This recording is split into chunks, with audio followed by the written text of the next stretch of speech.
ערב טוב, וברוכים הבאים, ברוכות הבאות. הרבה זמן לא עשיתי שיעור בזום. אמ, אז אני רוצה הערב לדבר קצת על פרשת השבוע, וקצת על החזרה לשגרה אחרי החגים, ואפילו קצת על ההפוגה, הייתי אומר. אני לא יודע אם לקרוא לזה סוף המלחמה, אבל ההפוגה במלחמה והחזרה של החטופים, שזה גם משתלב עם העניינים. חיפשתי איזושהי שיחה של הרבי שתוכל ככה להיות הכי רלוונטית לכולם, ומצאתי את השיחה, שלחתי פה את הקישור שלה, אתם יכולים לפתוח אותה. שיחה על פרשת נוח. אז על מה אנחנו הולכים לדבר היום? אנחנו הולכים לדבר על התיבה של נוח. תראו, כל... אני אנתרופולוג. זה מה שלמדתי, זה מה שעסקתי בו עד שהתחלתי ללמד חסידות, שזה בעצם היה הסבה מקצועית כזאת, מפנה. אז קצת אני אספר לכם משהו מהאנתרופולוגיה. יש אנתרופולוג קלאסי מאוד מוכשר שקוראים לו קלוד לוי סטראוס. אנתרופולוג יהודי צרפתי, והוא בעצם אומר שהמבנה של השכל האנושי, איך שאנחנו חושבים, אנחנו חושבים בניגודים, ואנחנו כל הזמן מנסים לייצר איזשהו סדר בניגודים האלה שיש לנו בתוך הראש. אז העולם כולו מובנה, העולם שאנחנו, איכשהו מתגלה לנו, לבני אדם, איך שאנחנו נחשפים אליו, זה עולם של ניגודים. וקשה לנו עם הניגודים האלה. מצד אחד הניגודים האלה עושים לנו סדר, ככה אנחנו מארגנים את העולם, זה שייך לפה, זה ימין, זה שמאל, זה שחור, זה לבן. ומצד שני, אנחנו כל הזמן צריכים איכשהו לחבר את הניגודים האלה כדי להגיע לאיזושהי תודעה של אחדות בין הדברים, שיהיה לנו הרמוניה. אמ, אז כן, עולם דואלי, עולם בינארי זה נקרא אצלו. אז הניגוד אולי הכי חזק זה חיים ומוות, שזה כאילו עליו יושבים כל שאר הניגודים. יש גם ניגוד בין זכרי לנקבי, בין טבע לתרבות, ובין טהור לטמא. עכשיו, האדם הדתי הוא בעצם חי בניגודים שבין קודש לחול. ואם יש לי את האופציה בעצם לבחור להיות בתוך הטהור ובתוך הקדוש, זה נחשב הטוב, והטמא, החול, נחשב הרע. אז בעצם כל הזמן הדרישה היא להיות בתוך הקדוש, להיות בתוך הקדוש, להיות בתוך הקדוש, ולהישמר מהלא קדוש. וזה משהו אוניברסלי שקורה בכל הדתות בעולם. שבכל הדתות בעולם בעצם אומרות שאתה צריך כאילו להיכנס לתוך המימד של הקדושה, או להשמיד את הלא קדוש, או להימנע ממנו, או לברוח ממנו, או להיסגר בפניו. דואליות נוספת שאנחנו מתמודדים איתה, זה בין הפנים לחוץ. יש את העולם הפנימי שלי, ויש את העולם החיצוני שלי. איך אני מתקשר עם הסביבה, מה מתחולל בתוכי. יש גם בין הפנים לחוץ כפשוטו, בין הבית שלי לבין החוץ לבית. אז כל אדם, יש לו את המקום מגורים שלו, איפה שהוא גר, ושם קורים המון דברים שמאפיינים את הבית, וכל מה שהסביבה בבית זה הסביבה הנינוחה, הטבעית, המוכרת, זה המקום שלי, המרחב שלי, הכל פה קורה על פי הנהלים שאני מרגיש ומבטא אותי, ואז יש את היציאה החוצה מהבית, שזה בעצם המפגש שלי עם העולם, עם דברים שהם שונים, שהם אחרים, שהם לא טובים. עכשיו, בעצם השאלה היא, איך נכון לגשר על הניגודים האלה, ומה פרשת נוח יכולה ללמד אותנו על זה, ואיך זה קשור לכל החזרה לשגרה שאנחנו חווים עכשיו. כי בעצם מה קורה עכשיו? אנחנו מסיימים תקופה מאוד אינטנסיבית של התמסרות לקודש, מבערך ראש חודש אלול, שנכנסנו לבחינה של המלך בשדה, והיינו ב-40 יום בסליחות ובלימוד ובהתעמקות ובתנועה של תשובה, ואחרי זה בעצם כל תשרי, שזה חגים, וזה ממש מחג לחג לחג לחג, וזה מאוד מאוד אינטנסיבי, וזה להיות מוקפים באור של הסוכה, ואחרי זה לרקוד עם הספרי תורה. אז יש פה המון המון המון קדושה, ופתאום עכשיו, ראש חודש, מר חשוון, אנחנו בראש חודש, אז שיהיה קודם כל חודש טוב. ולמה זה נקרא מר חשוון? כי הוא חודש כאילו שנחשב מריר, בגלל שאין לו חגים. אז אנחנו פתאום עכשיו נזרקים מהחודש עם הכי הרבה חגים, לחודש שאין בו בכלל חגים. אנחנו נזרקים מהדרגות הכי גבוהות של הקדושה, יום כיפור, שאנחנו כמו מלאכים, לפתאום מציאות עכשיו של בירוקרטיה, עבודה, סידורים, מטלות. אז בוא נראה מה תיבת נוח וסיפור של נוח יכולים ללמד אותנו על זה. רגע, האם שלחתי לכם את הקישור הנכון? רגע, אני פתאום חושש ששלחתי לכם מאמר אחר. כן, שלחתי לכם מאמר לא נכון. אז רגע, אני שולח לכם את הנכון.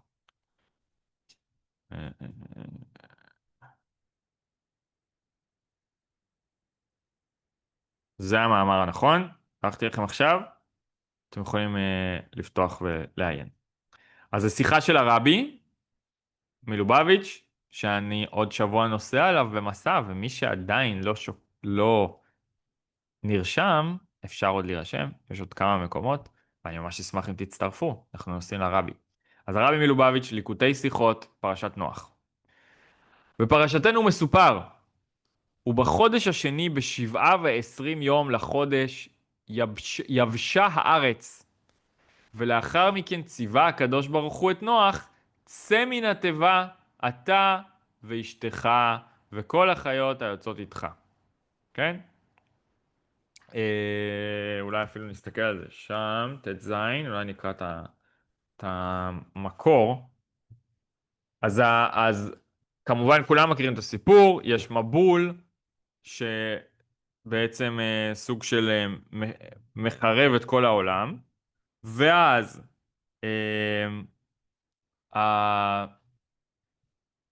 היחידים ששורדים זה נוח והמשפחה שלו וכמה וחיות שנבחרו כדי לעבור את הדבר הזה, וכשהמבול מסתיים אחרי שנה, אז נוח בעצם מוצא אדמה, כנראה בהררי ערערת שבטורקיה, בארמניה, שראיתי שיש שם סימנים ארכיאולוגיים שהם כנראה של התיבה, שזה די מטורף. אבל הוא מחנה שמה, ואז הקדוש ברוך הוא בעצם אומר את הדבר הבא: וידבר אלוהים אל נוח לאמור, צא מן התיבה, אתה ואשתך ובניך, ונשי בניך איתך, כל החיה אשר איתך, מכל בשר בעוף ובבהמה, ובכל הרמש הרומש על הארץ, היוצא איתך, ושרצו בארץ, ופרו ורבו על הארץ. אוקיי? זה בעצם הפסוק העיקרי שאנחנו נתמקד בו היום. אז מה שלא מובן פה, מה שמעלה תמיהה בתוך הפסוק הזה, זה מכיוון שהאדמה כבר התייבשה, והתיבה כבר בעצם נגעה באדמה ונחתה על קרקע, למה צריך להגיד לנוח לצאת מן התיבה? הרי כל מילה בתורה היא הוראה, והיא הוראה נצחית לכל אחד ואחת מאיתנו ולכל הדורות. כל מילה נבחרה בקפידה, אין שום מילה מיותרת בתורה, אין דברים שהם סתם על הדרך. למה צריך להגיד לנוח לצאת מן התיבה? מה, הוא חשב להישאר בתיבה? מכיוון שכבר יבשה הארץ, שמשמעו שהאדמה התייבשה לגמרי, היא נעשתה קשיחה ומיובשת, מדוע היה צריך לומר צא מן התיבה? והאם לא די בציווי לגבי נוח עצמו, אלא נדרש ציווי נפרד בנוגע לחיות? נכון? כי כתוב צא מן התיבה, אתה ואשתך ובניך, ואז בפסוק הבא כתוב כל החיה אשר איתך, כן? על הארץ היוצא איתך, רוצה איתך כאילו, תוצא את כל החיות איתך, ושרצו בארץ ופרו ורבו על הארץ. כאילו, אם הוא היה אומר לו, צא אתה מן התיבה, אז זה לא מספיק, הוא צריך גם להגיד לו, צא ותוציא את החיות? זה לא מובן מאליו שהוא יצא, וזה לא מובן מאליו שאם הוא יוצא, הוא יוציא את החיות?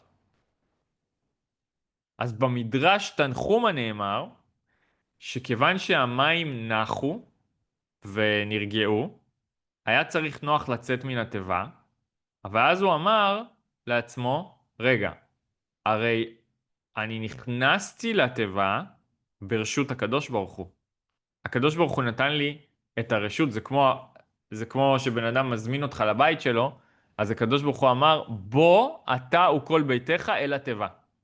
כמה פסוקים לפני כן, כשהתחיל המבול, אז הקדוש ברוך הוא אמר לו, בוא אל התיבה.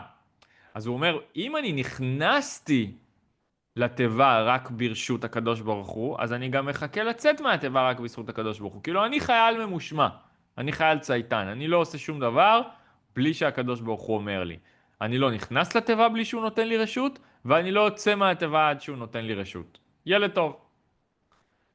אבל, מדרך לימוד הפשט עולה שהציווי על הקדוש ברוך הוא לבוא אל התיבה היה כי נוח לא רצה להיכנס לתיבה. למה הקדוש ברוך הוא היה צריך להגיד לו להיכנס לתיבה?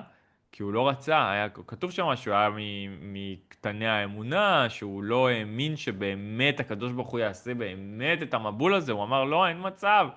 זה כמו בטיטניק, היו כאלה שכבר אמרו להם צריך לעלות על הספינות, הצלה, הטיטניק הולך לטבוע, אז היו כאלה אמרו אין מצב, הספינה הזאת לא תטבע, זו ספינה הכי חזקה בעולם, הכי מתקדמת בעולם, ואז הם נשארו בסיפון עד ממש שלא היה ברירה בכלל. אז גם נוח היה ממש מחוץ לתיבה, עד שממש ממש לא היה ברירה, כבר התחיל שם הבלגנים, ואז הוא נכנס כשהקדוש ברוך הוא ממש ציווה אליו. אז אם הצורך לצוות על להיכנס לתיבה היה כי נוח לא רצה להיכנס לתיבה, אז מה הצורך לצוות לצאת מהתיבה? הרי אם הוא לא רצה להיכנס לתיבה, זה אומר שהיה לו טוב בחוץ, באוויר הצח, באדמה, בקרקע, אף אחד לא רוצה להיות תקוע בסירה כל כך הרבה זמן. אז בפשטות ניתן לומר שהצורך בציווי לא היה כל כך על עצם היציאה, אלא על אופן היציאה. זה לא זה שתצא מן התיבה, אלא איך אתה יוצא מהתיבה. אתה ואשתך ובניך ונשי בניך איתך. אז מה רש"י מפרש על זה? אתה ואשתך, זה אומר, איש ואשתו, כאן התיר להם תשמיש המיטה. זאת אומרת, בגלל שבזמן השהייה בתיבת נוח, שזה היה שנה שלמה, היה אסור לעסוק בפרו ורבו ובתשמיש, מסיבות של מקום, לא היה אפשר להתרבות שם בתוך התיבה, כי הכל היה מדוד מבחינת המרחב ומי הוא יכול להכיל. ומסיבות אולי של צניעות, מכל מיני סיבות היה אסור. אז בעצם הציווי צא מן התיבה, הוא מפרט, אתה ואשתך ובניך ונשי בניך, זה בא לדבר על הנקודה הזאת של תשמיש המיטה, של החיבור, שבעצם אומר לו, אתם יכולים עכשיו לחזור ולעסוק במצוות פריה או רבייה. ובגלל זה גם כשהוא אומר על החיות בהמשך, אז הוא מבהיר שישרצו בארץ ופרו ורבו על הארץ, כן? אז רש"י מוסיף על זה שאפילו לחיות היה אסור להיות בתשמיש. היה אסור לחיות להתרבות, אז גם הם היו צריכות את היתר הזה כשהם יצאו מן התיבה. אבל זה איזושהי פרשנות של רש"י, אבל מפשטות הלשון עדיין אי אפשר להתעלם מהעובדה שהציווי הוא גם בנוגע לעצם היציאה. צא מן התיבה. זה כפשוטו. זה לא צא מן התיבה כדי שתוכל לעשות פרו ורבו, זה אולי חלק מזה, אבל יש פה גם את העניין שכן, הוא מקבל פה הדגשה לצאת מן התיבה. אז אנחנו נותרים עדיין עם השאלה, למה היה צריך לצוות עליו לצאת מן התיבה, ולמה היה צריך לצוות עליו, על החיות, להוציא את החיות מן התיבה, שזה מרמז לנו שיש איזושהי סברה לחשוב שאולי נוח לא היה רצה לצאת מהטובה, לא היה רוצה לצאת מהתיבה. זה מה שהצא מן התיבה הזה אמור לרמז לנו. הוא אמור לשלוח אותנו לחשוב, רגע, למה הקדוש ברוך הוא היה צריך להגיד, אתה יודע, זה כמו אם יש ממתק, ואתה מראה ממתק לילד, אז אתה לא צריך לצוות עליו לאכול את הממתק. אז אם אתה מצווה על מישהו לעשות משהו, זה אומר שיש איזושהי סברה שהוא לא ירצה לעשות את זה. אולי הוא לא ירצה לעשות את זה. ואז צריך לשאול את עצמך, למה שהוא לא ירצה לעשות את זה. אז מבואר בכמה מקומות, כי בתיבת נוח שרר מצב של שלום, מעין זה שיהיה לעתיד לבוא. וגר זאב עם כבש ולא ירעו ולא ישחיתו. זאת אומרת שהנבואה של ישעיה, של החזון הנביאים, שמדבר על הגאולה, על אחרית הימים, על ימות המשיח, ששם הוא מתאר שגר זאב עם כבש, שיש שמפרשים את זה כמשל, שזה מדבר על הכבש זה העם היהודי, והזאב זה האומות שרוצים לטרוף אותנו ולהרוג אותנו, ופתאום מעל הטבע תיווצר הרמוניה ושלום בין העם היהודי לאומות, כן? אז אם הזאב זה החמאסניקים ועוזריהם, ואנחנו זה הכבש, אז בגאולה זה פתאום לא ייראו ולא ישחיתו, הכל יהיה בשלום ובהרמוניה, כנגד, אפילו שבתוך הטבע הזאב אמור לרצות לטרוף כבש, זה יהיה עלייה מעל הטבע, והטבע בעצם יתברר, ויהיה אפשר להיות יחד. אבל יש גם שאומרים שזה כפשוטו, זה לא משל, זה מדבר ממש על המציאות של הטבע, של החיות, איך שהחיות יהיו. לא יהיו בעצם חיות טורפות ודורסות, וחיות לא יעשו רע זה לזה, הם לא ייקחו את החיים אחת של השנייה. והדבר מוכרח גם מפשוטו של מקרא, כי הגם שעל הפסוק, קנים תעשה את התיבה, מפרש רש"י, מדורים מדורים לכל בהמה וחיה, שכל מין בהמה וחיה יהיה בנפרד מכל השאר. אפילו, אז אנחנו יודעים שבתוך התיבה היה מציאות, את המציאות הגאולית הזאת שישעיהו תיאר, של גר זאב עם כבש, כשאני מפרש אותה כמציאות כפשוטה, שמדברת על התנהגות של בעלי החיים, המציאות הזאת היא כבר קרתה, ובעצם ראינו אותה בתוך תיבת נוח. זה חידוש יפה.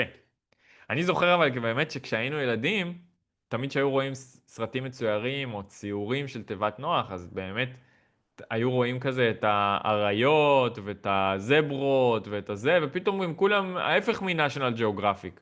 הם כולם כזה באים לתיבה מרצונם ועומדים בתור כזה מסודר, זוגות זוגות, ואז הם נכנסים שם, ואתה כאילו לא חושב על זה יותר מדי, כי אתה חושב זה סיפור ילדים, אז כאילו לפחות איך שאני גדלתי זה סוג של איזושהי אגדה, איזשהו מיתוס, שהוא מאוד חשוב וגדלים עליו, אבל אתה לא יותר מדי מתעסק בלחשוב על זה כאירוע אמיתי. אבל אם נחשוב על זה כאירוע אמיתי, כמשהו שממש ממש קרה, אז אתה אומר לעצמך, זה ממש הזוי שהחיות לא טרפו אחד את השנייה, שהם לא תקפו אחד את השנייה.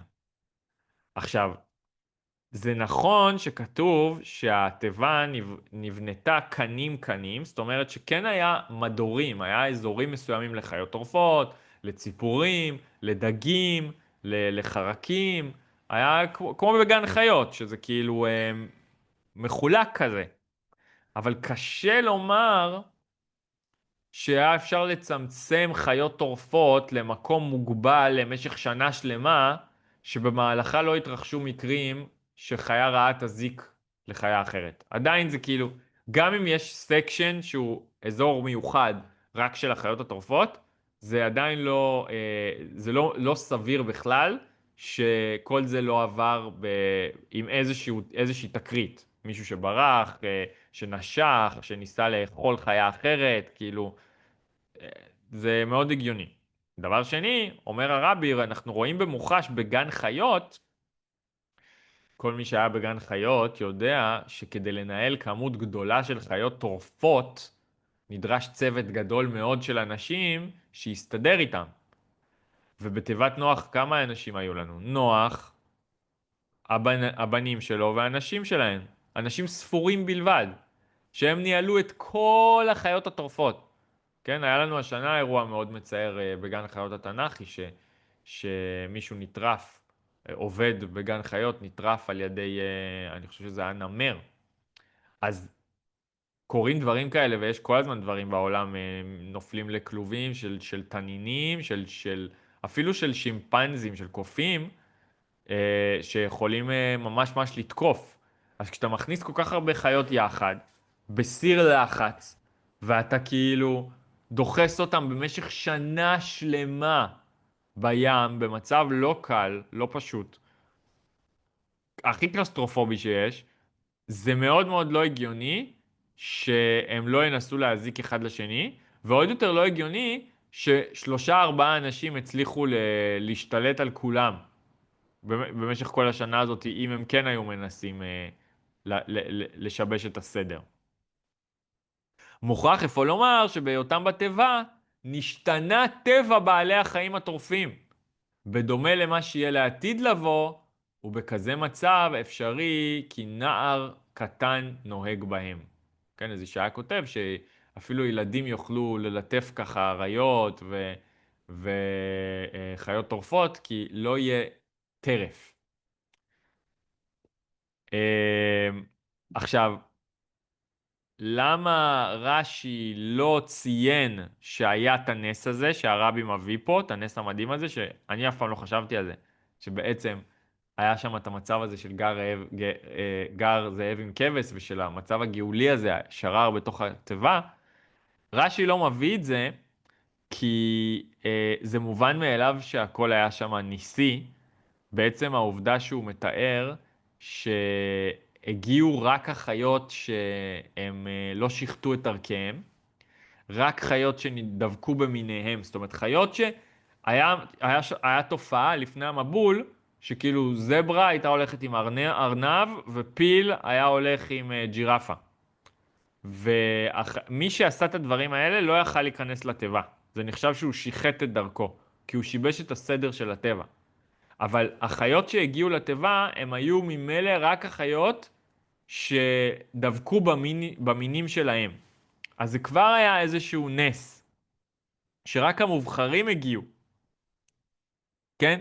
וגם זה שהם ידעו שיש תיבה ושצריך ללכת ולעמוד בתור, זוגות זוגות, ולהגיע ככה זוגות ולהיכנס בשלווה, ברוגע, אתם יודעים, אתם באים לטרמינל 3, יש שם בני אדם בוגרים שאי אפשר לארגן אותם בצורה כזאת, כאילו אנשים מסתערים שם על הכניסה למטוס, על היציאה למטוס, מתחילים לריב, אז כאילו אתה אומר חיות פרא הגיעו בכמויות, רק החיות שצריכות להיות שם, הם ידעו לבוא לשם בזמן הנכון, למקום הנכון, ולהיכנס מסודרות לבפנים.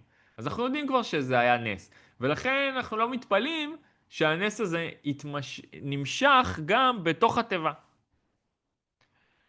וזהו הטעם לכך שלאחר שיבשה הארץ היה צורך בציווי צא מן התיבה. משום שנוח לא רצה לצאת מהתיבה. חשבתם על זה פעם? נוח לא רצה לצאת מן התיבה, כי הוא היה במקום בו שרר מצב של לעתיד לבוא. אוקיי? ומשום כך היציאה מן התיבה היוותה ירידה לגבי המצב בתיבה. ועל אחת כמה וכמה ביחס לחיות הטורפות עצמן, שבתוך התיבה התחולל שינוי בטבע שלהם. אבל בזה שהם יצאו חזרה לאדמה, הם יחזרו לטבע הנמוך שלהם, שזה טבע של טורפות. אז אנחנו מקבלים פה בעצם את החידוש הזה, את ההדגשה המיוחדת הזאת היא שנוח לא רצה לצאת מהתיבה. למה הוא לא רצה לצאת מהתיבה? כי נוח בתיבה. תרתי משמע. מה הכוונה? בתיבה היה מצב של ימות המשיח. האור האלוקי שהתגלה בתוך התיבה היה אור מאוד גדול. הכל היה הרמוני, הכל היה קדוש, עד שזה חדר לתוך הטבע של החיות. כאילו זה הסממן האולטימטיבי לגאולה.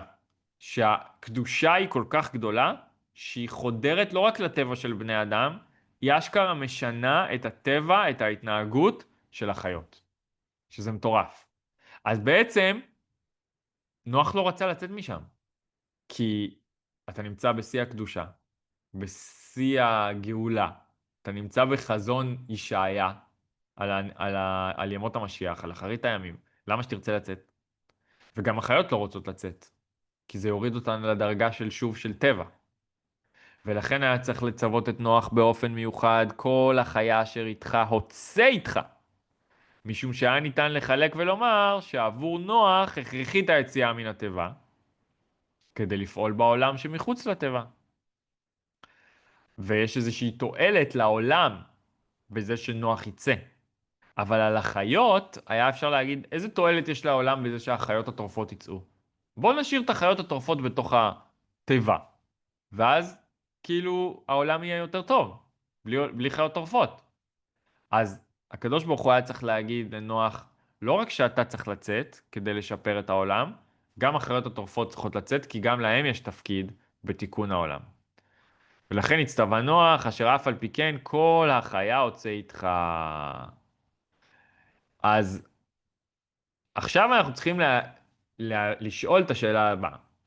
אם נוח היה במצב של עילוי, של קדושה ושל גאולה בתוך הטבע, למה להגיד לו לצאת? מה, הקדוש ברוך הוא רוצה ברעתו? חלילה.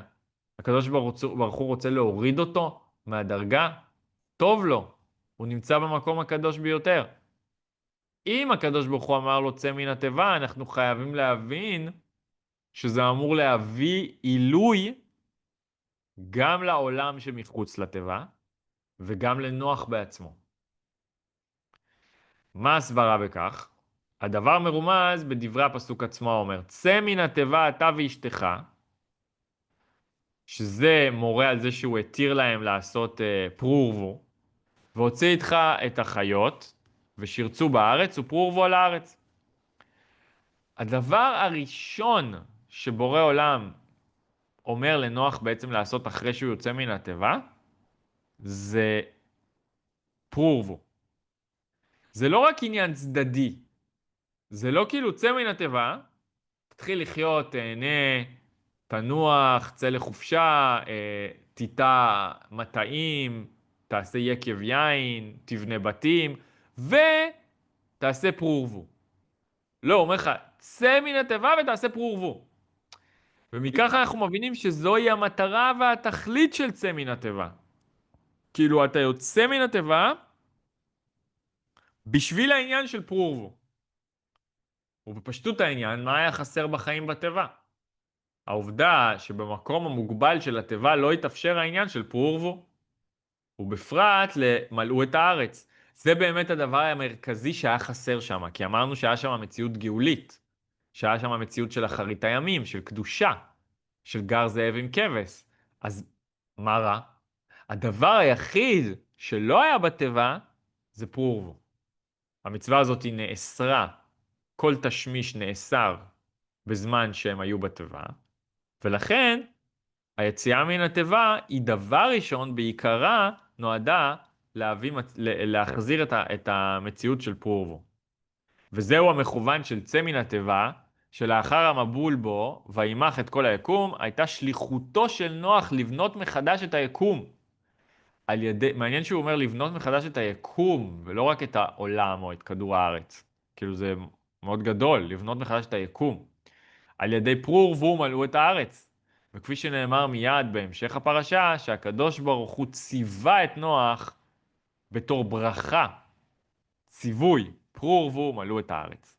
וזה היה בשביל בעצם זה קשור להשתלשלות מעניינים רוחניים שחייבים להתבטא בתוך העולם. מה העניין הרוחני של פרו ורבו? הקדוש ברוך הוא אינסופי, הוא לא מוגבל, אבל הטבע כביכול כן מוגבל. בתוך מה שאנחנו רואים בתוך הטבע זה תמיד גבולות, גדרות, חוקי טבע. טבע מלשונו זה אומר שיש לו מוטבע בתוכו טבע מסוים, זאת אומרת חוקים קבועים של התנהגות, של זמנים, שמש ביום, ירח בלילה, כל הדברים האלה.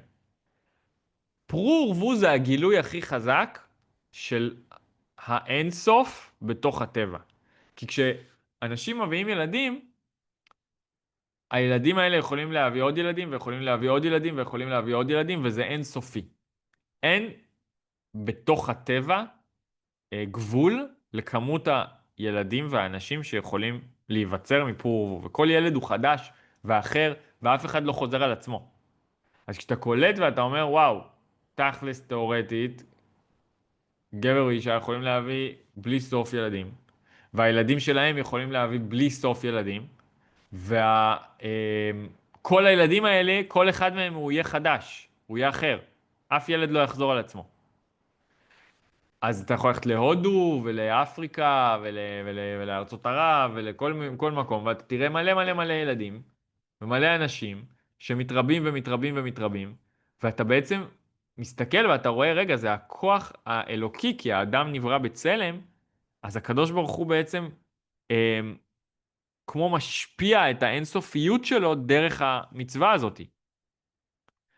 וזה ההבדל בין המצב בטבע לגבי המצב של מחוץ לטבע. בטבע, מבלי הביט על הגילויים הנעלים שהעירו שמה, שזה היה שינוי הטבע, וקדושה מאוד גבוהה, וגר זאב עם כבש, היה זה עניין של עלייה ותענוג של הנברא. ובמילא יש לכך גבול. מה שאין כן על ידי העבודה בעולם שמחוץ לטבע, כפי שהעולם בטבעו, דווקא אז העולם הזה התחתון, שאין תחתון למטה ממנו, כאן בתחתונים דווקא נעשית הדירה לא יתברך, דירה לעצמותו. ולכן דווקא בעבודה זאת מתגלה הבלתי בעל גבול, נחלה בלי מיצרים. זאת אומרת, שאיפה האינסופיות של הקדוש ברוך הוא יכולה להתגלות יותר? בתוך הטבע או מחוץ לטבע? בתוך הטבע מצד אחד יש את כל הקדושה. הכל שמור, הכל מוגן, הכל טהור, וכולם מתנהגים בצורה הכי מדהימה שיש. אבל מצד שני, אי אפשר להראות פה את האין סוף של השם, כי זה מבוסס על התענוג של הנברא. הנברא מתענג בתוך הטבע, אבל האין סופיות של השם היא יכולה להאיר רק כשאתה יוצא מהטבע, ואתה נכנס למקומות הקשים, החשוכים, התחתונים של המציאות, ואתה מראה שהשם יכול להיות גם שם. כשהחטופים חוזרים מעזה ומראים שאפילו שם בגיהנום עלי אדמות, בסדום ועמורה הזה, שהם היו שם בצינוקים מתחת לאדמה, הם דיברו עם השם והם ראו את השם והם שמעו את השם. ושימו לב, אני ראיתי שיש משהו שונה באיך שהם מדברים על הבורא. אני אף פעם לא שמעתי כאילו חבר'ה צעירים בכמויות כאלה מדברים ככה על הבורא. הם לא משתמשים במילים כמו האמנתי בבורא או התפללתי אליו. תשימו לב שהם משתמשים במילים הרבה יותר חזקות. הם אומרים, דיברתי איתו, הוא דיבר איתי, ראיתי אותו, פגשתי אותו. מילים שלא משתמעות לשני פנים. נבואיות. כאילו ממש, רואים שהם התחברו לתדר של נבואה שם. וזה היה במקום הכי נמוך. אז עכשיו אתה אומר, וואו, השם באמת אינסופי.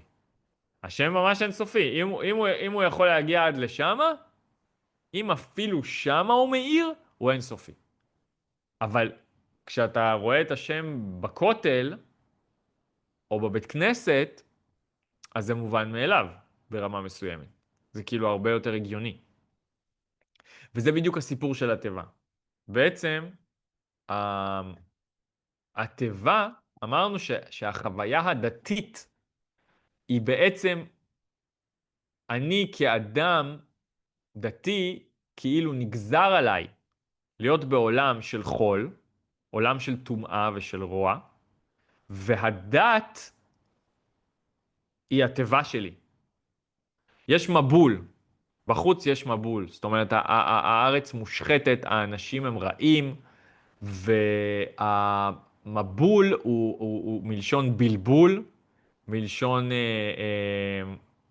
תוהו, בבל, יש כאילו תחושה של כאוס, של סכנה, של הפך החיים, ואז הדת באה ואומרת לי, בוא אליי, אני אנחם אותך, אני אתן לך חיבוק, אני אתן לך מקום שבו לובשים חולצות לבנות ופורסים מפות לבנות ומדליקים נרות, כן? ומתפללים, וכל הדיבורים הם רק דיבורים יפים וקדושים, ולומדים תורה, והילדים נורא חמודים, והבעל מכבד את האישה והאישה מכבדת את הבעל, ויש, מרגישים אורות גבוהים, ושמחה, וחגים. בוא תהיה בזה. ואז התנועה שמתעוררת בנפש, זה שבעצם כל המטרה שלי בחיים, כאדם דתי, עכשיו נגיד, אני מחליט שאני חוזר בתשובה.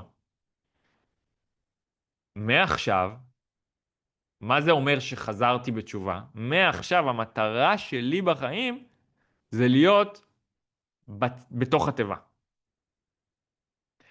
אם אני אצליח לעבור את ה-80, 100, 120 שנה שיש לי בעולם בתוך התיבה, אז הצלחתי, אני בן אדם דתי.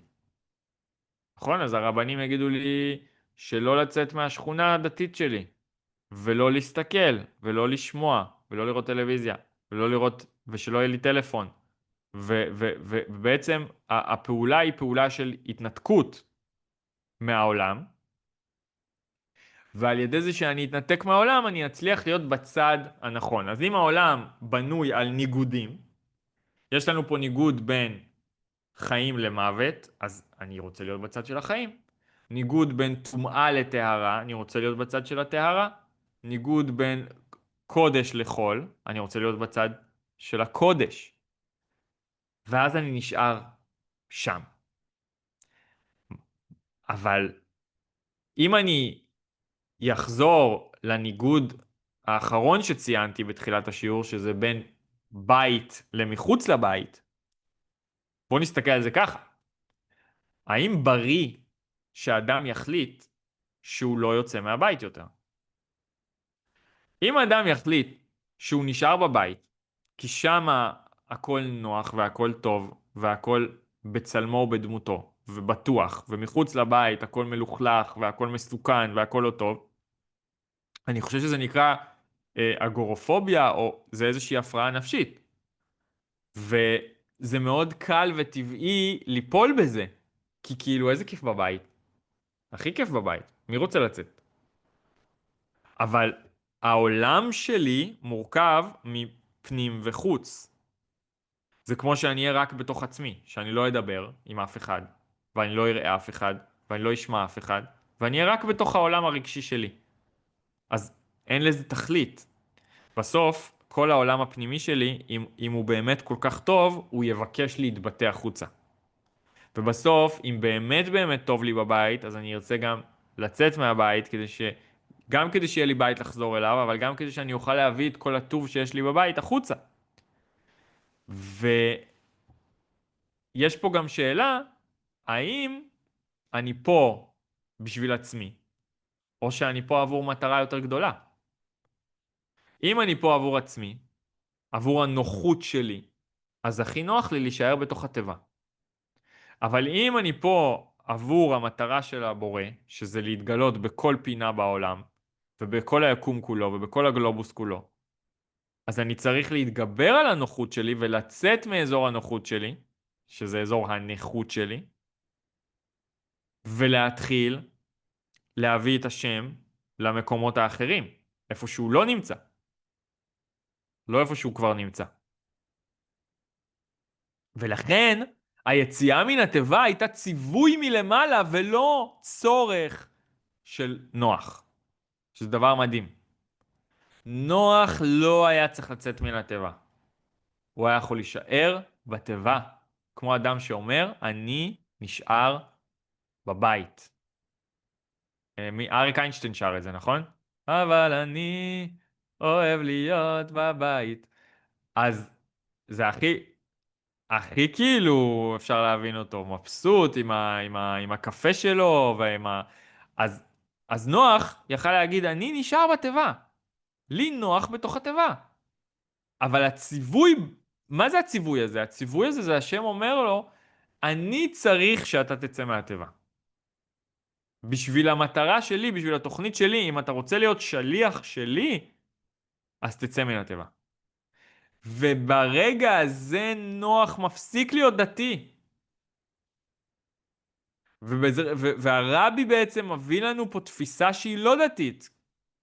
כי אם אמרנו שדתי זה אומר שבתוך הקודש והחול, אז אני צריך להיות בתוך הקודש, ובתוך הטומאה והטהרה אני צריך להיות בתוך הטהרה. זאת אומרת שיש מימד שלם מהמציאות שאני מדחיק ומרחיק מעצמי, ואני מכחיש אותו, אז התפיסה החסידית, התפיסה היהודית האמיתית, שבאמת משרתת את הבורא, היא כוללת בתוכה תמיד את המכלול של המבנה, את התיבה ואת המחוץ לתיבה.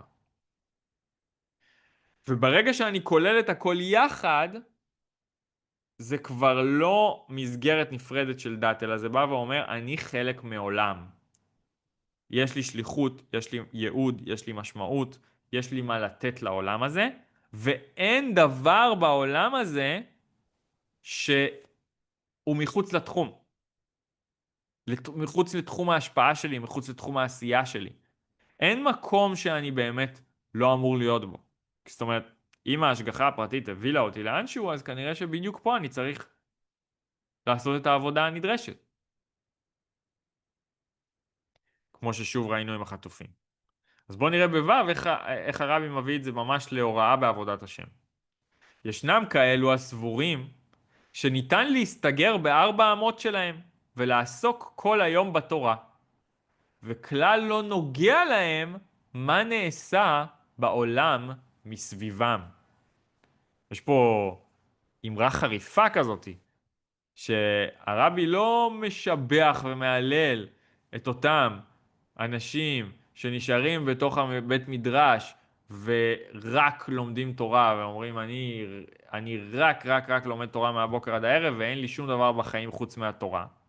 אלא הוא אומר שההתנהגות הזאת זה התנהגות של סוג של הסתגרות בארבע אמות, ובעצם זה התנתקות מהעולם שמסביב.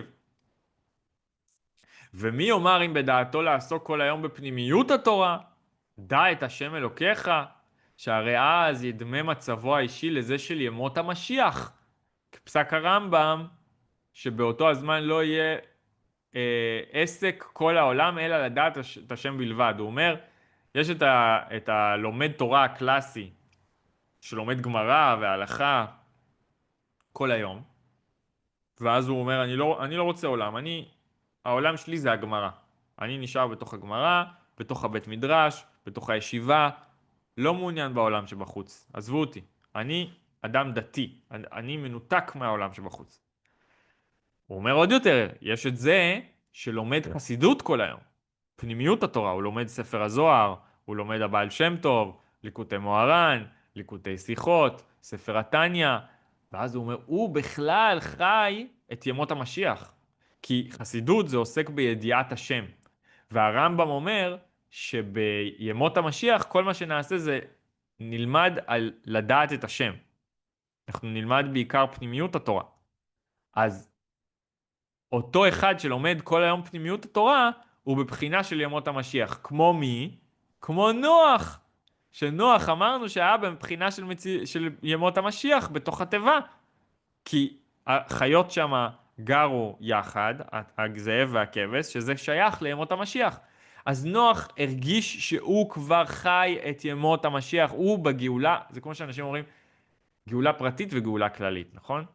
אז בן אדם שכבר הגיע לגאולה פרטית, לא יודע, הוא עבר לאיזה חווה ברמת הגולן, אישה, ילדים, סוסים, מגדל אוכל אורגני, ניצח את המערכת. הכל יש לו את האוכל שלו, יש לו מוזיקה, הוא עושה מדיטציות כל היום, לומד, הוא הגיע לגאולה פרטית. אבל מה עם הגאולה הכללית? אז נוח היה בגאולה פרטית בתוך התיבה. כמו אותו אחד שלומד פנימיות התורה כל היום, והוא בגאולה פרטית, הוא מחובר לרוחניות. וזה אגב העידוד ברוב דתות המזרח למשל, זה מה שאומרים לך. אם תצליח להתנתק מהגשמיות, להתנתק מהסביבה, להתנתק מהדיבור ומהאכילה ומהקשר שלך עם הזולת, ולהיות במצב של נירוונה, במצב מדיטטיבי, למה כל המקדשים שלהם הם נמצאים בראשי הרים, באמצע הג'ונגלים ובמקומות מרוחקים. והאנשים שמגיעים לשם הם לא עוסקים בפרו ורבו, הם מתנזרים למעשה, והם מתנתקים מהעולם. כי זה החוויה הדתית המקורית. החוויה הדתית המקורית זה להצליח להיות בתוך העולם, אבל להוציא החוצה את כל הלכלוך של העולם. הבעיה עם זה שאז הלכלוך נשאר לכלוך. בעצם, אם יש בעולם טוב ורע, ואני אהיה רק בתוך הטוב, אז כביכול אני מצוין. אני עכשיו פיקס, אני בתוך הטוב. אבל הרע נשאר רע. הוא נשאר רע. זה כמו, עולה לי שכאילו, אנחנו ישראל. אז אנחנו אומרים, אנחנו טובים. עכשיו, מסביבנו יש אנשים רעים. אז מה נעשה? נשים חומה, נשים גדרות תיל, נשים מחסומים, ואנחנו נהיה פה. פה אנחנו נוציא ספרים, ונעשה שבוע ספר, ונעשה חגים, ונלך לכותל, ונמציא עגבניות שרי, והייטק, ואנחנו נקים אקדמיות, ואנחנו נוכל להיות טובים. אבל בזמן שאנחנו עושים את זה, עוברת עוד שנה, ועוברת עוד שנה, ועוברת עוד שנה, ומעבר לחומות, מעבר לגדרות התיל, מה קורה? הרע מבעבע ותופח וממשיך וממשיך לגדול. זה הרי מה שקרה. עד השביעי באוקטובר אנחנו הכחשנו את המציאות של הרע. אנחנו אמרנו זה בחיים לא יקרה, זה לא קשור אלינו, אנחנו מוגנים, יש לנו צבא הגנה. מה זה אומר צבא הגנה? הגנה זה אומר, הרע יישאר רע, אבל אנחנו יכולים להגן על עצמנו ממנו. זו תפיסה דתית. זו תפיסה של גטו. יש הרבה שנכתב על זה שבעצם מדינת ישראל לא השתחררה מהמצב של הגטו. זה גטו מאוד מאוד גדול. אם אנחנו מספיק נגן על עצמנו בגבולות, אנחנו נוכל להיות טובים ולא להיות מושפעים מהרע שבחוץ. אבל הבעיה עם זה שהרע לא הולך לשום מקום ככה. הוא נשאר רע. אף אחד אחר לא יתקן אותו. אף אחד לא ילך ויתקן את איראן ויפיל שם את המשטר ואף אחד לא יפיל את החמאס ואף אחד לא... אז איך הקדוש ברוך הוא אומר לנו צאו מהטבע? ובדרך כלל אם אנחנו לא נבין את זה לבד אז הוא שולח אלינו את המסרים עד שלא יהיה לנו ברירה כי יש פה ציווי לצאת מהטבע. אז כל בן אדם תמיד ירצה לגונן על עצמו ולבנות חומות סביב עצמו. ולשמור לעצמו את הסביבה האידיאלית, את הגאולה הפרטית שלו. אבל הציווי של בורא עולם ממנו זה צא מהטבע. יש לך שליחות. יש משהו לתקן, יש משהו לעשות. יכול אותו אדם שנשאר בתוך העולם של התורה והחסידות וחווה את ימות המשיח ברמה הפרטית לטעון לשמה עליו לצאת מארבע אמותיו כדי לעסוק בהרבצת התורה והיהדות עד להפצת המעיינות החוצה כדי לפעול את ביאת אימתי כתימר דמלכה משיחה. שהרי כתוב שמתי המשיח יגיע? כשיפוצו מעיינותיך חוצה. מה משיח אמר לבעל שם טוב? הוא אמר לו תראה, אתה עכשיו מביא תורה מאוד מאוד קדושה. ואיפה התורה הזאת נמצאת? התורה הזאת נמצאת אצל הצדיקים, אצל האדמו"רים, אצל החכמים. בהמשך אולי היא תהיה אצל היהודים השומרי תורה ומצוות, אבל זה עדיין 0.2% מהאוכלוסייה, זה עדיין משהו מאוד סגור. אני לא יכול לבוא לעולם שבו 0.2% מהאוכלוסייה יודעים על הקדוש ברוך הוא. אני יכול לבוא בתור המשיח רק כשהמעיינות יפוצו חוצה. זאת אומרת שאתה חייב לצאת מהבית. אתה חייב לדאוג שהתורה והאלוקות והיהדות יהיו בידיעה ובנחלה של כל העולם. שעל ידי זה יזכה אז הוא אומר לעצמו, למה אני צריך עכשיו לעסוק בדברים האלה? הרי אני כבר זכיתי לעולמך תראה בחייך, ואני עוסק כבר עתה בלדעת את השם. אני כבר שם. אני כבר בגאולה הפרטית שלי. אני כבר כל היום מתעסק בהשם, אני בתפילות, אני במקווה, אני בלימוד תורה, חברותות, כן? אני חי את הגאולה. על כך ההוראה היא, צא מן התיבה, צריך לצאת מהתיבה ולפעול בעולם שמסביב. אכן יש לפעמים סדר של בוא אל התיבה. עכשיו, רגע, אבל היה גם את הציווי של בוא אל התיבה לפני. אז מה, זה לא נכון להיות בתוך התיבה? אסור לי להיות בתיבה? אני רק צריך לצאת מהתיבה? לא, זה לא שזה לא נכון. אתה צריך לחשוב הוליסטי. כמו עם הבית. מצוין שיש בית לבוא אליו. לטען, לנוח, להתגונן, אבל הוא לא נועד כדי שתהיה רק בתוכו. אז כאשר בחוץ יורד מבול, וקיים חשש פן יטבע במים הזידונים של המבול, אז יש להתגונן באמצעות בוא אל התיבה. אבל באופן כללי, צריך גם לדעת לצאת מהתיבה. אז אם נוריד את זה לפרקטיקה, אם בן אדם עכשיו מרגיש חלש, נפשית, מנטלית, רפואית, לא יודע, הוא מרגיש שהוא פשוט, הוא עוד לא במקום, הוא לא במקום שהוא מסוגל להתמודד עם העולם. הוא מרגיש שכרגע הרוחות שזורמים בחוץ, הם ממש ממש ממש, הוא לא מסוגל להתמודד, הם קשים לו, הם מפילים אותו, הם פוגעים בו. הוא צריך להיכנס לטבע. ויש זמנים ביום וזמנים בחיים שזה בסדר להיכנס לטבע.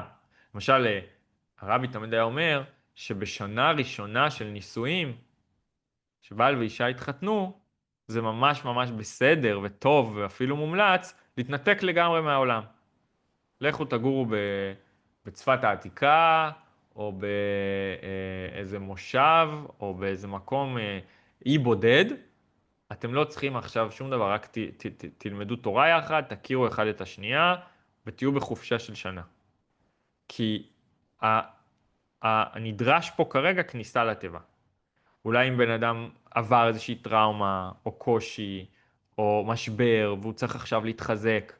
אז אנשים יודעים בדרך כלל בתוך עצמם, מתי הציווי של בוא אל התיבה נכון לגביהם. הם צריכים לוודא שהם לא בורחים. כאילו, הם בורחים, זה בסדר, אנחנו יודעים שהם בורחים, ויש ממה לברוח. אבל תהיה כל הזמן עם כוונה מתישהו, כאילו, אם התודעה שלי זה ברחתי וסגרתי את הדלת ונעלתי ואני לא יוצא מפה אף פעם יותר, אז זה לא תקין. אבל אם נכנסתי, ברחתי, ואני עכשיו אומר, אני פה כדי להתחזק, כדי שאני אוכל לצאת עוד פעם. אז אפילו אם זה ייקח הרבה זמן, זה בסדר. כי התודעה שלי זה, אני פה כדי שאני אוכל לחזור, לצאת. אני אתחזק קצת, אני אבנה את עצמי, אני קצת אלמד תורה, אני קצת אתפלל, אני קצת ינוח, אני קצת יקבל חיזוקים, ואז אני אצא שוב למשימה שלי. אז על כך ההוראה היא יצא מן התיבה.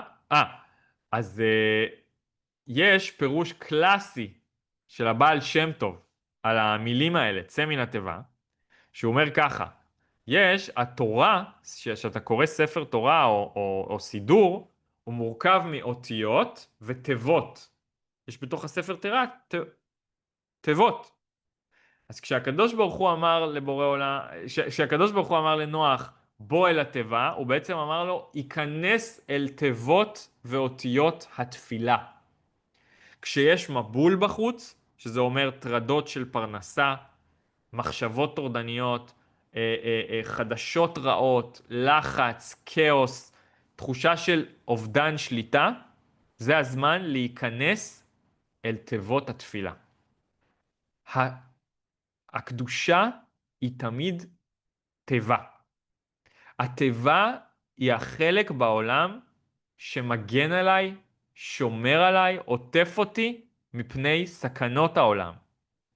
אם אני אדע שיש לי את הנכס הזה, יש לי את המקלט לילה הזה שנקרא תפילה, שנקרא קדושה, שנקרא תורה, לברוח אליו כשקשה, להיכנס ולהתגונן בו כשהעולם מרגיש לי יותר מדי, אז אני אדע שיש לי איפה להתנחם, יש לי איפה להתרפא, יש לי איפה להתחזק. אבל על זה גם נאמר הציווי השני, צא מן הטבע. הבעל שם טוב אומר, צא מאותיות התפילה.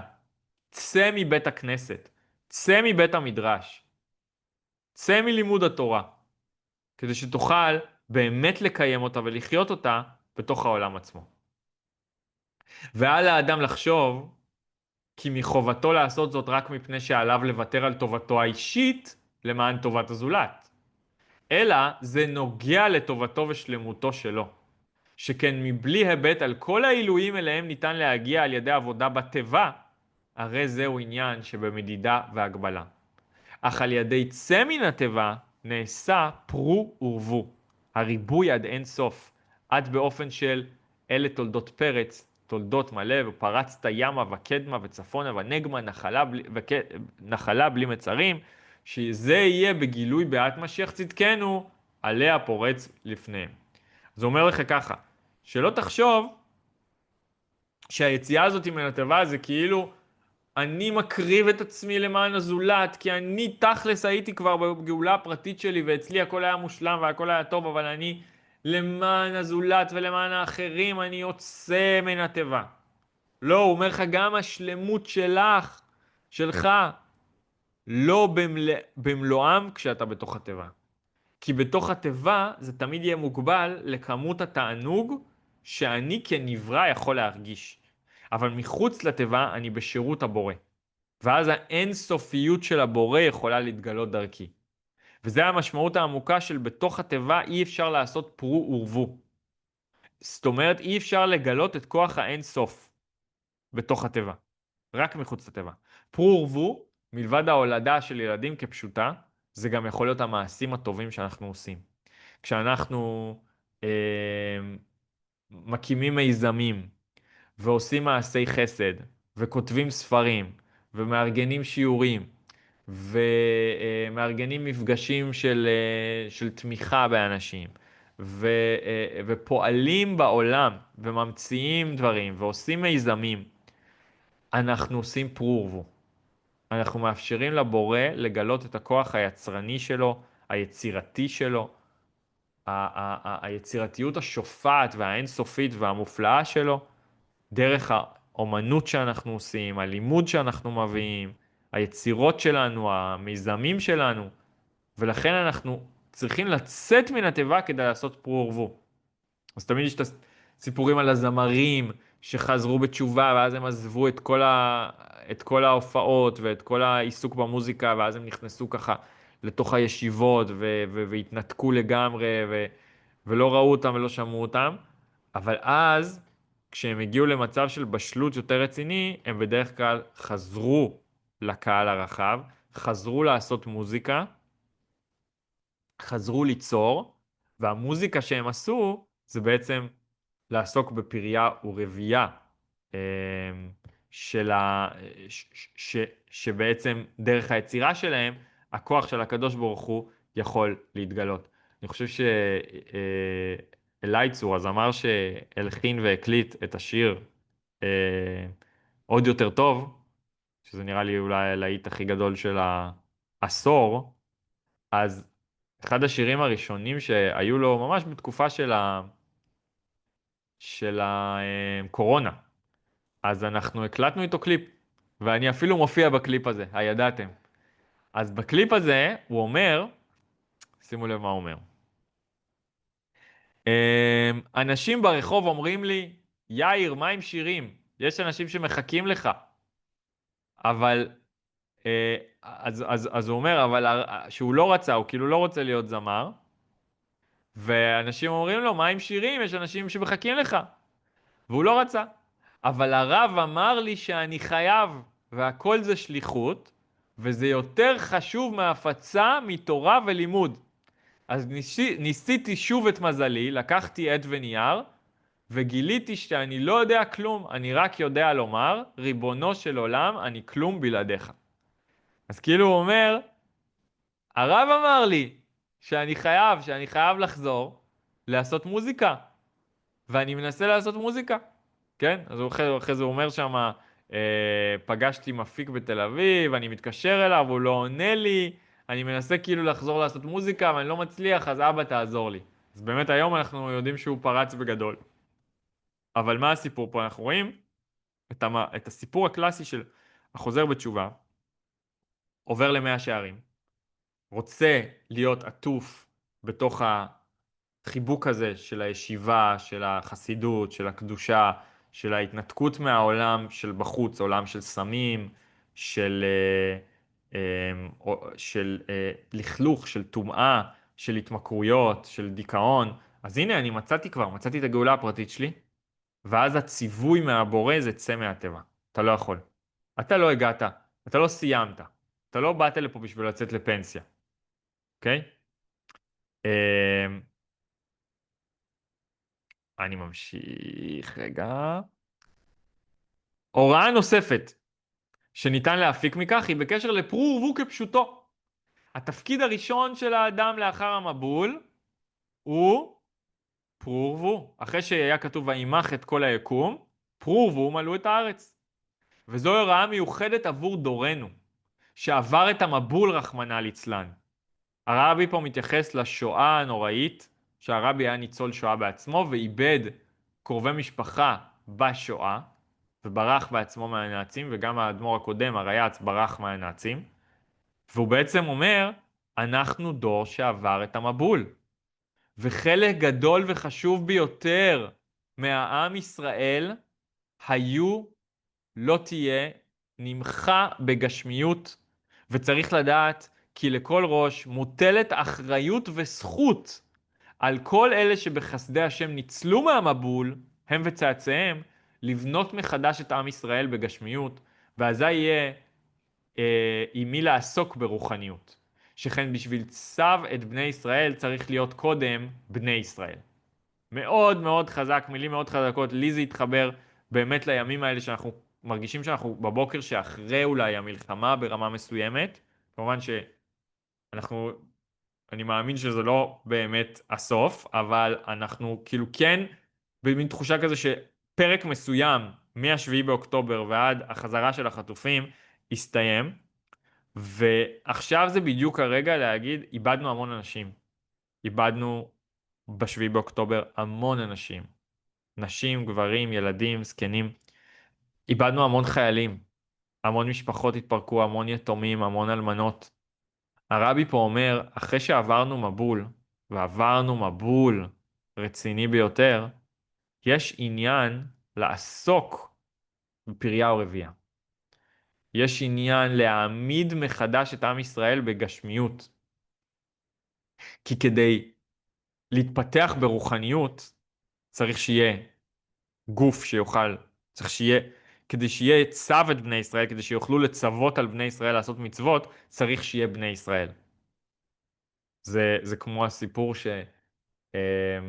שאסתר המלכה אמרה למרדכי לצום, שכולם יצומו עליה, ואז הוא אמר לה, אבל זה ערב פסח, איך אפשר לצום בערב פסח?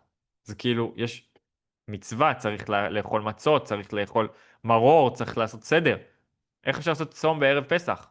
ואז היא אמרה לו, אם לא יהיה יהודים, אז גם לא יהיה פסח. אז לפני שאתה קופץ לביצוע של הרוחניות, אז בוא תזכור שיהיה פה אנשים בגשמיות כדי לבצע את הרוחניות. אז הרבי אומר פה שאחרי מבול יש עניין, אנחנו יודעים שיש גלים, אחרי מלחמות יש בדרך כלל מה שנקרא בייבי בום.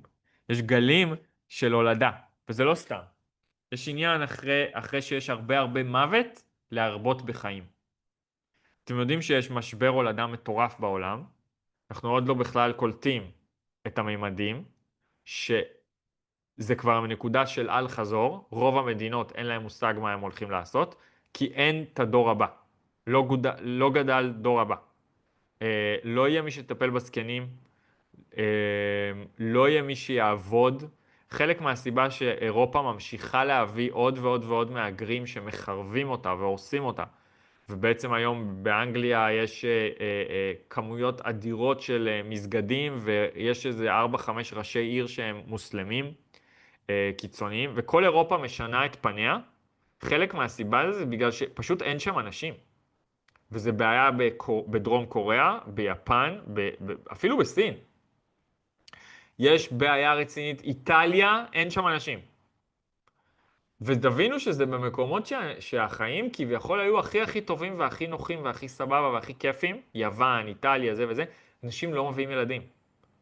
הרבי פה אומר שהתפקיד שלנו כיהודים, אחרי המבול, לעשות פרו ורבו. לצאת מהטבע ולעשות פרו ורבו. עכשיו הוא אומר, מה לגבי טענות של אלה שחוששים מהאחריות שבגידול ילדים? יש כאלה שעושים חשבונות, ללדת ילדים, הרי זו אחריות עצומה, צריך לקלקל אותם בגשמיות, ברוחניות. צריך לחנך אותם בדרך התורה והמצוות. מי יודע אם בכוחי לגדל את הילדים כמו שצריך? מי יודע אם הילדים יגדלו בריאים, בגשמיות, בריאים ברוחניות? אז בשביל זה צריך עליהם להתבסס תחילה על מצב האישי. אז הוא אומר, לדעתם הם צריכים להתבסס על פי המצב האישי שלהם והגשמי והרוחני כרגע. קודם כל שזה יהיה מצב טוב ומבוסס וסבבה, ואז הם יעסקו בפרו ורבו שהכל אצלהם יהיה טוב. אבל הקדוש ברוך הוא אומר, צא מן התיבה אתה ואשתך. בכל זאת מסופר שבעצם העיסוק בפריה ורבייה אפילו לנוח לא היה נוח. גם נוח לא כל כך מיהר לעסוק בזה. נוח לא הבין מה התועלת בזה שהוא ילד ילדים, כי הוא פחד שהילדים האלה יחטאו שוב כמו דור המבול הקודם. הוא אמר, מה, אני אביא ילדים ואז הם יחטאו. זה כמו אדם וחווה גם, אחרי קין, אחרי רצח שקין רצח את הבל, הם 100 שנה היו פרודים. הם לא רצו להביא ילדים יותר. עד שהם חזרו והביאו את שת. אבל היה איזו מחשבה כזאת אצל נוח, שמה תהיה התועלת בכך שהוא ילד ילדים? הרי הם יחטאו, ואז יבוא עוד מבול וישטוף אותם עוד פעם. לכן הקדוש ברוך הוא היה צריך להבטיח לו שהוא לא ישחט את העולם. ואחר כך הוא ציווה אותו פרו ורבו. קודם כל להגיד לו, אני לא אעשה עוד מבול. אבל יש פה עניין שהרבי מפתח פה, אני לא אכנס לזה יותר מדי, אבל שהרבי בעצם אומר, מאוד חשוב בחיים לא לעשות יותר מדי חשבונות, מה יקרה אם אני אעשה את הדבר הנכון. אלא צריך לעשות את הדבר הנכון, ולהאמין שהדברים יסתדרו. זאת אומרת, לא להפליג בדמיון. יותר מדי אנחנו לפעמים מפליגים בדמיון, ואז מה יקרה עם זה, ומה יהיה עם זה, ומה יהיה עם זה, ויש לנו המון המון המון דאגות, והדאגות האלה לא צריכות להיות כשאני בא לעשות מצווה. כשאני בא לעשות מצווה, ואז מתחילים לי קולות של דאגות, אז זה לא מהיצר הטוב. זה לא בא מהצד של היצר הטוב. כי גם אם עכשיו נראה לי שהמצווה הזאת היא הולכת לסבך אותי, או לפגוע בי, או להחליש אותי, אני צריך להגיד לעצמי, אני אתמודד עם מה שאני צריך להתמודד איתו אחרי זה, אבל עכשיו יש פה מצווה. ועכשיו זה צו השעה. אז יש פה איזושהי הוראה, זה נקרא, מאיפה לומדים את זה? אז יש את חזקיהו המלך, שהוא ראה ברוח הקודש שהולכים להיות לו בנים רשעים. אז הוא לא עסק בפריה ורבייה. ואז הקדוש ברוך הוא העניש אותו. הוא אמר לו, למה אתה לא עוסק בפריה ורבייה? אז חזקיהו אמר לו, ראיתי שהם הולכים להיות רשעים. אמרתי, מה, אני אביא רשעים לעולם? אז הוא אומר לו, הקדוש ברוך הוא אומר לו, למה לך להיכנס לסתרים שלי? לסתרים של הקדוש ברוך הוא. תעשה מה שאתה צריך לעשות, אל תיכנס לי לעניינים. אני אדאג למה שאני צריך, אתה תדאג למה שאתה צריך. כן? אז לפעמים אנשים אומרים, למשל, המצב הכלכלי שלנו לא טוב. עכשיו נביא עוד ילד, זה יעלה לנו מלא מלא כסף. אז הרבי אומר, יש מצווה, פרובו, אתם תעשו את החלק שלכם, והקדוש ברוך הוא יעשה את החלק שלו. אז לא לדאוג לגבי מאיפה נביא כסף לילד, אלא להביא את הילד.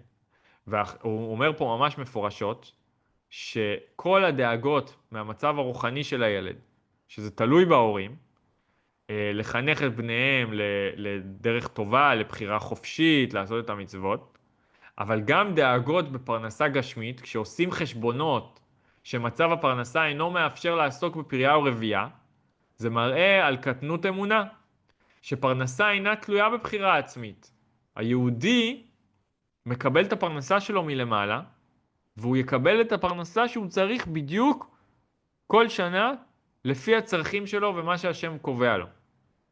עכשיו, להפך, אם הוא רוצה להגדיל את צינורות הפרנסה שלו, אם הוא רוצה שהשם ישפיע עליו עוד שפע, אז כל ילד כזה הוא מגדיל את צינורות הפרנסה. מכיוון שהקדוש ברוך הוא ציווה ליהודי פרו ורבו, הרי בוודאי שביחד עם כל ילד נולד ונפתח צינור חדש לברכת השם, להשפעת מזון ופרנסה גם עבור הילד החדש. באופן של בטובו ובחן, בחסד וברחמים, מידו המלאה, הפתוחה והקדושה והרחבה. מדהים. אז הרבי אומר פה, אל תדאגו. לא רק שהילד לא יפגע לכם בפרנסה, הילד יגביר וישפר לכם את הפרנסה. אבל צריך לעשות את זה מתוך ביטחון ואמונה ותודעה של שפע ורחבות וידיעה שהשם הוא המפרנס של הילד שלי והוא המפרנס שלי, והוא הולך לתת לי את מה שצריך. הוא הולך לתת לי את הכוחות הנדרשים. הוא מדבר פה בהמשך על החורבן הנגרם מתכנון משפחה, שאנשים יותר מדי מתכננים, מחכים, דוחים, ממתינים, ואז נהיה עם זה בעיות כאילו בדיוק הפוך ממה שחושבים. אנשים חושבים שזה יותר אחראי ויותר מסודר, וכבר הקריירה שלהם תהיה מבוססת, והניסויים שלהם יהיו מבוססים, והם יהיו יותר בוגרים, אבל אז מה קורה? נהיה בעיות בפוריות, נהיה בעיות בניסויים, נהיה בעיות בכלכלה, נהיה בעיות בנפש הרבה פעמים, אם מחכים יותר מדי זמן. אז הרבי אומר, מי שניתנה לו האופציה, אז לא, כאילו לא לחסום את כוח ההולדה. לתת לקדוש ברוך הוא להביא את הברכה שלו, ולסמוך שהברכה הזאת היא מביאה ברכה לעולם ולבית ולפרנסה ולהכל. הוא אומר, למצוות פרו ורבו שייכות מיוחדת לדורנו דווקא. כי הגמרא אומרת שאין דוד בא, אין בן דוד בא, עד שיכלו כל הנשמות שבאוצר הגוף. מה זה אומר? המשיח לא יכול לבוא עד שלא כל הנשמות שאמורות לרדת לעולם ירדו לעולם. אז כל לידה של תינוק היא מקדמת את ביאת המשיח. הלידה של עוד ילד יהודי מקרבת את הגאולה השלמה של כלל ישראל על ידי דוד מלך משיחה. ומכיוון שנמצאים בדור של עקבות המשיח, אז אנחנו מקווים ומתפללים שאת צמח דוד עבדך מהרה תצמיח now, ממש, שמשיח יבוא ממש עכשיו. מובן שצריך יהודי לעשות את התלוי בו, אשר יכלו הנשמות. אנחנו צריכים לעשות מה שתלוי בנו, כדי לעודד את הדבר הזה שיגמר. יש בעצם אוצר, מחסן של נשמות בעולמות העליונים. כשאנחנו מביאים ילדים, אז הנשמות האלה יורדות, וזה מחיש וממהר את הגאולה ומביא את המשיח.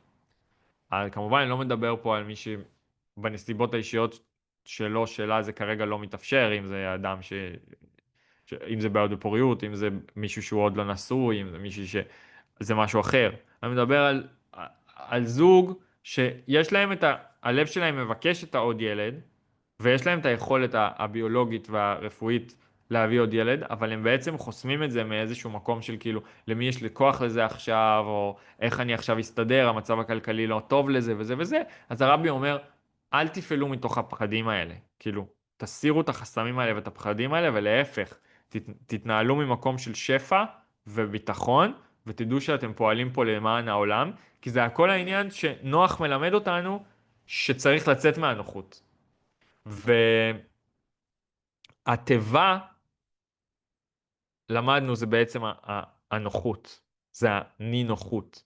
והיציאה מהתיבה זה לקיים את התכלית שלי בעולם. זה ממש ממש לעשות את מה שנועדתי לעשות. אז זה, זה השיעור, זה בעצם ההסבר על מה התיבה מייצגת בחיים שלנו. היא נכס גדול, היא בית, היא קדושה, היא מקום מגונן וחשוב שאפשר להתחדש בו ולצמוח בו, זה חממה, אבל יש גם תמיד לזכור שהמטרה שלנו זה לא להתחבא מהעולם. המטרה שלנו זה לחיות את החיים במלואם, בכל הכוח, ולהסתער, ולעשות פרייה או רבייה, שזה אומר להפרות את העולם במתנות שלנו, ובאוצרות ובכישרונות שקיבלנו מהשם. וככה אנחנו נגלה את כוח האין סוף, ואת הבלי גבול, בתוך העולם ובתוך הטבע, ואת האין סופיות של הנשמה שלנו, נוכל להאיר החוצה עד לביאת המשיח. אז תודה רבה, מי שהקשיב והיה. ואנחנו נתראה שבוע הבא בשיעור טניה בירושלים, מקווה מאוד, וברמת גן, מקווה מאוד. וביום רביעי נוסעים לרבי בעצמו. יוצא המסע. תודה רבה. תודה, תודה, תודה, היה מהמם. תודה רבה. וואי, שיעור מעולה, מעולה, באמת. איזה תובנות מטורפות. ברוך השם. צריך יותר מדהים. ללמוד את הרבי, אני הבנתי את זה מכל המסע הזה שהוצאתי. הרבה מהתלמידים אמרו, כן, אבל אני לא כזה מכיר את הרבי וזה, ואני אומר, אוקיי, אני לא מספיק כנראה מלמד את הרבי, צריך יותר. זה נכון, אני לא באה, אין לי מושג, אבל זה כיף לשמוע את זה, וואו. תודה, איך הדברים תודה. מתחברים. בשביל אנשים כמונו שמאוד לא אוהבים לצאת מהבית, אז זה גם חיצוני וגם פנימי, זה ממש מסר עגול ושלם. ברוך השם. תודה רבה. תודה רבה ולילה טוב לכולם. תודה, תודה Thank אליי. you. לילה טוב, תודה.